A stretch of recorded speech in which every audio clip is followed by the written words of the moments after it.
Bismillahirrahmanirrahim. Assalamualaikum warahmatullahi wabarakatuh. Kembali bertemu dengan saya ya, Erna Siaga. Pada semester genap ini, saya akan mengampu mata kuliah ilmu gulma. Oke. Adapun untuk perkuliahan mata kuliah ini, terdapat kontrak perkuliahan seperti biasa. Untuk perkuliahan akan ada 16 minggu, sudah include UTS dan UAS. Tugas tentatif nanti akan diberikan bisa per minggu. Untuk tugasnya bisa bentuknya soal ataupun resume. Kemudian untuk UTS kita akan laksanakan minggu ke-8, UAS di minggu ke-16. Untuk peraturan perkuliahan tidak jauh berbeda dari mata kuliah kita sebelumnya ya. Yang pertama yaitu sesuai dengan edaran terkait perkuliahan di Universitas Bina Insan, kemudian pelaksanaan perkuliahan, UTS dan UAS, kemudian mengerjakan tugas tepat waktu. Nah, untuk mata kuliah ini sendiri deskripsinya yaitu untuk namanya ilmu gulma, kode MK-nya AGTKK 030454, SKS-nya 3 tanpa praktikum. Nanti kita akan bahas apa saja di mata kuliah ini. Jadi kita akan membahas mengenai konsep dasar gulma, bagaimana perkembangan ilmu gulma, biologi dan ekologi gulma, klasifikasi gulma, reproduksi dan pemecahan gulma, kerugian tanaman akibat gulma, hingga nanti kita akan belajar mengenai apa cara penanggulangan gulma itu sendiri ya. Nah ini bab-bab yang akan kita pelajari selama kalian mengambil mata kuliah ini. Yang pertama yaitu pendahuluan.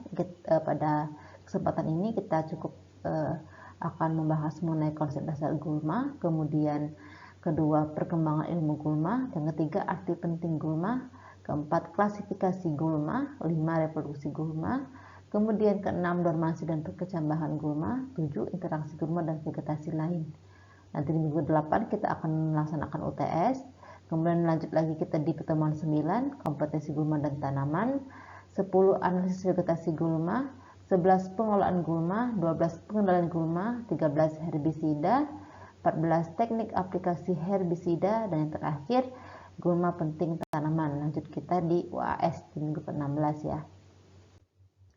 Untuk penilaian absensi ini akan berbobot 15%. Jadi jika kalian tidak hadir, otomatis nilai absensi akan berkurang seperti itu. Dan untuk absensi yang saat ini akan ada 2 absensi. Yang pertama itu di aplikasi dalam artian itu siswa ya.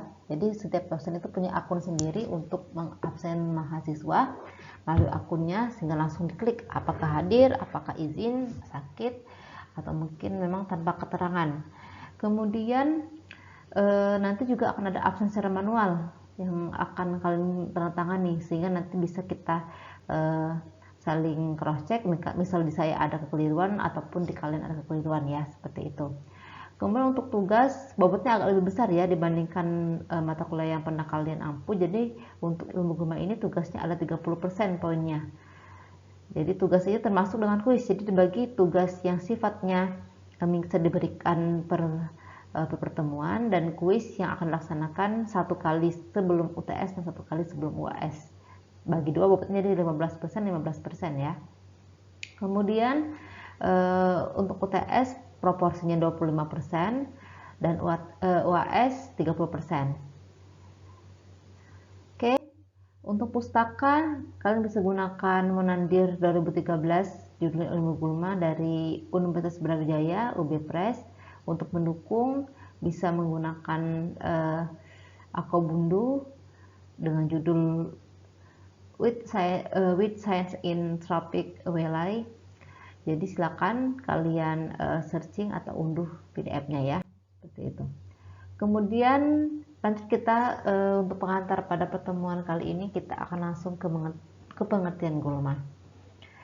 Jadi gulma sebagai padanan kata wheat dalam bahasa Inggris ya, atau sering juga disebut dengan sebagai tanaman pengganggu, mengacu kepada kelompok tumbuhan yang secara taksonomis terdiri atas satuan taksonomis yang berbeda. Nah, gulma juga sering disebut sebagai tumbuhan yang salah tempat, seperti itu. Jadi salah tempat atau out of place yang tumbuh pada tempat yang tidak kita kehendaki ya. Kemudian pengertian gulma paling umum, yang pertama itu dikatakan suatu tumbuhan yang tumbuhnya salah tempat, hampir sama dengan definisi yang sebelumnya. Ini disampaikan oleh Wilcid Surjadi 1987.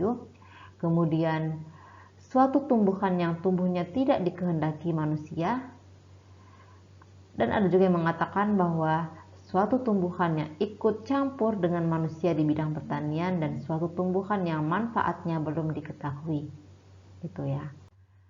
Nah, untuk definisi dan deskripsi gulma sendiri, jadi yang pertama, tumbuh dalam lokasi yang tidak diinginkan. Jadi kalau dia kita mau tanam jagung, sedangkan ada tanaman selain tanaman jagung, maka itu bisa dikatakan gulma.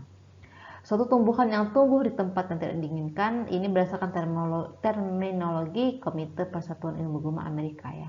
Kemudian berkelakuan kompetitif dan agresif. Jadi salah satu karakteristik dari gulma itu ya, dia sifatnya kompetitif, dia akan bersaing dengan tanaman budidaya yang kita budidayakan, dan sifatnya agresif. Jadi dia akan bisa menyaingi tanaman utama. Jadi suatu tumbuhan yang tumbuh sangat melimpah sehingga merusak atau menghambat tumbuhan lain yang mempunyai nilai lebih berharga. Tadi dia akan ada kompetisi di situ, nanti kan kita jelaskan lebih pada bab selanjutnya. Kemudian sulit dan tahan diberantas. Gulma bersifat dominan dan sangat tahan seperti itu. Jadi memang jika tanaman budaya itu bisa dikatakan manja seperti itu ya, harus dipupuk, harus diberi air. Gulma malah tanpa diberi apapun dia bisa tumbuh dengan baik. Nah, itu salah satu yang menjadi salah satu karakter dari gulma. Kemudian tak berguna, tak diperlukan dan tak diinginkan. Jadi suatu tumbuhan yang tak diperlukan karena harus dihancurkan. Karena apa? Kalau tidak dihancurkan dia akan mengganggu tanaman utama.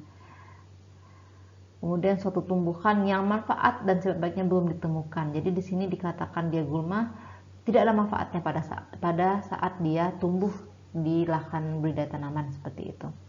Kemudian muncul tumbuh tanpa ditebar atau dipelihara. Sembarang tumbuhan yang tumbuh selain crop yang ditanam. Suatu tumbuhan yang tumbuh secara spontan pada suatu habitat yang telah banyak diubah oleh aktivitas manusia. Jadi ini ya karakteristik yang sangat penting dari gulma ini sendiri, yaitu dia tidak perlu ditanam, malah tidak perlu ditebar, tidak perlu dipelihara, dia akan muncul seperti itu. Nah, yang terakhir, jelek tak sedap dipandang, atau suatu tumbuhan yang sangat tak sedap dipandang karena tumbuh secara liar, sering ditemukan dalam lahan yang telah diusahakan atau sudah dikultivate. Jadi memang dia akan tidak ada pola tertentu, malah banyak random, tiba-tiba di bagian sini banyak, di bagian sini sedikit, sehingga kalau secara estetika sangat tidak sedap dipandang untuk sebuah lahan budidaya ya. Nah, jadi secara umum gulma adalah golongan tumbuhan yang hidup bersama dengan ekosistem pertanian yang mendatangkan kerugian sepanjang sejarah budidaya tanaman. Pengelolaan gulma secara modern sangat memerlukan pengetahuan dasar biologi dan ekologi gulma. Jadi nanti kita akan bicara bagaimana sih klasifikasinya, sifat biologinya, ekologinya, karena apa? Itu menjadi bekal kita untuk bagaimana mengelola dan mengendalikan si gulma itu sendiri. Karena pada dasarnya gulma tersebut harus kita kendalikan agar dapat dihasilkan hasil panen ataupun tanaman budidaya kita bisa tumbuh dengan baik. Nah, adanya berbagai definisi dan deskripsi gulma menunjukkan bahwa golongan gulma mempunyai kisaran karakter luas dan mempunyai konsekuensi dalam pemberantasan dan pengelolaannya. Jadi ini kalimatnya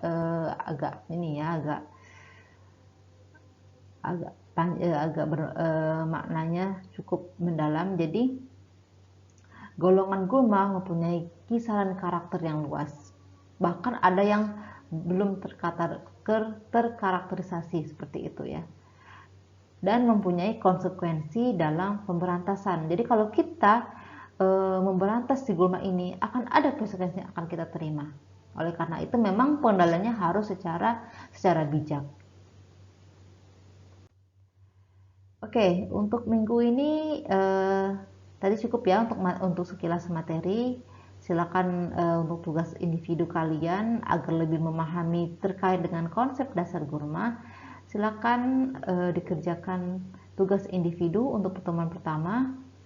Untuk pertanyaannya ada 3 pertanyaan ya. Yang pertama, mengapa istilah gulma belum muncul pada era prabudidaya pertanian? Dan setelah muncul istilah gulma, mengapa masalah gulma menjadi sangat penting? Silakan nanti cari referensinya ya.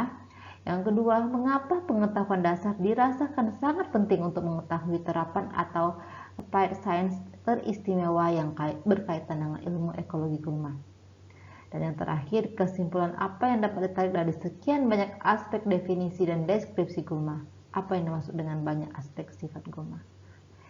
Silakan kalian kerjakan mengenai menjawab pertanyaan-pertanyaan ini. Silakan cari literatur untuk mendukung jawaban kalian seperti itu. Dimana mengerjakannya dikerjakan di buku khusus ya untuk MK ilmu gulma, dikumpulkan nanti minggu depan pada saat pertemuan kedua. Oke, mungkin cukup untuk pertemuan pertama ini, tidak banyak karena memang kita masih sifatnya pengantar ataupun masih bentuknya perkenalan ya, sehingga saya harapkan ini bisa menjadi suatu mata kuliah yang kalian memiliki ketertarikan seperti itu, sehingga nantinya kalian akan memahami bagaimana si gulma itu sendiri termasuk pengendaliannya ya. Oke, saya cukupkan. Lebih dan kurang saya mohon maaf. Wassalamualaikum warahmatullahi wabarakatuh.